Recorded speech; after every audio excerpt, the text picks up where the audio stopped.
Hello, my name is Amaris Guerrero, and in this video I'll talk about the dollarization process in Ecuador and its macroeconomic effects. This case is a key example of how exchange rates regimes affect open economies. You'll connect this topic to the theories we study in class, including the balance of payments, monetary policy under fixed exchange rates, and external shocks. But first, what is the dollarization? Well, the dollarization is the process of adopting a foreign currency, here the US dollar, as a country's official legal tender. Ecuador officially dollarized in March of 2000 after a severe financial crisis, losing control of its own currency, the sucre. This move aimed to stabilize inflation and restore economic trust. Let's look at Ecuador's economic background before dollarization. During the late 90s, Ecuador faced a severe economic and political crisis. In 1999, inflation exceeded 60%, GDP shrank, and over half of the country's bank failed. Political instability, falling oil prices, and the El Niño weather phenomenon made things worse. In January 2000, the government announced dollarization, and the dollar became the only legal tender in March. After dollarization, inflation fell rapidly. By 2002, it had dropped below 10%, and GDP began to recover slowly.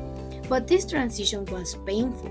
Many Ecuadorians lost savings and during the banking crisis, and wages initially lost purchasing power. Still, compared to neighbors like Argentina, who faced a massive collapse after trying to peg their currency, the Ecuadorian case is seen as more successful in terms of stabilizing the economy. Today, Ecuador remains dollarized, unlike other Latin American countries that kept their own currencies and use inflation targeting or currency bonds. Dollarization brought both clear benefits and long-term limitations. First, it helped Ecuador reduce inflation significantly. As shown in this chart, inflation fell from over 60% to around 10% in just 2 years. This increased price stability, improved investors' confidence, and helped attract foreign capital. The GDP also showed a gradual recovery after the crisis, with growth picking up between 2003 and 2008. Many analysts see this as a sign that dollarization helped rebuild economic credibility. However, the country gave up key tools of macroeconomic policy. Ecuador cannot devalue its currency to boost exports or stimulate growth. It also cannot use monetary policy. Interest rates are controlled by the US Federal Reserve, not the Central Bank of Ecuador. This became a problem during later shocks like the 2008 global financial crisis or the oil prices crash in 2014.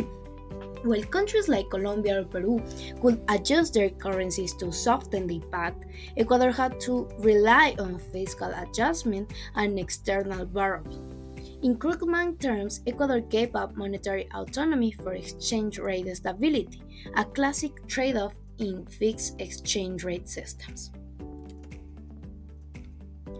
In economic theory, this connects directly to the macroeconomics of an open economy. According to Krugman, countries face a trilemma. They can only choose two of the three: free capital mobility, exchange rate stability, and independent monetary policy.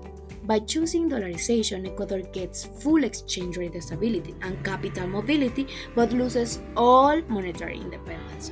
Another implication is the increased importance of the balance of payments.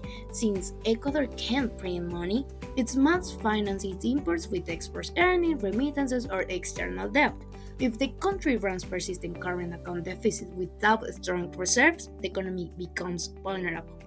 In contrast, countries like Chile or Brazil manage shocks through exchange rate flexibility and active monetary policy.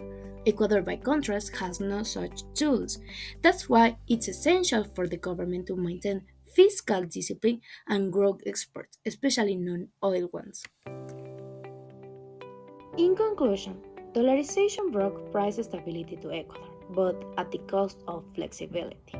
It worked well for reducing inflation and restoring confidence, but it also made the economy more vulnerable to external shocks. My recommendation is that Ecuador strengthens its fiscal institution and builds foreign reserves to better handle future crises, since monetary tools are not able.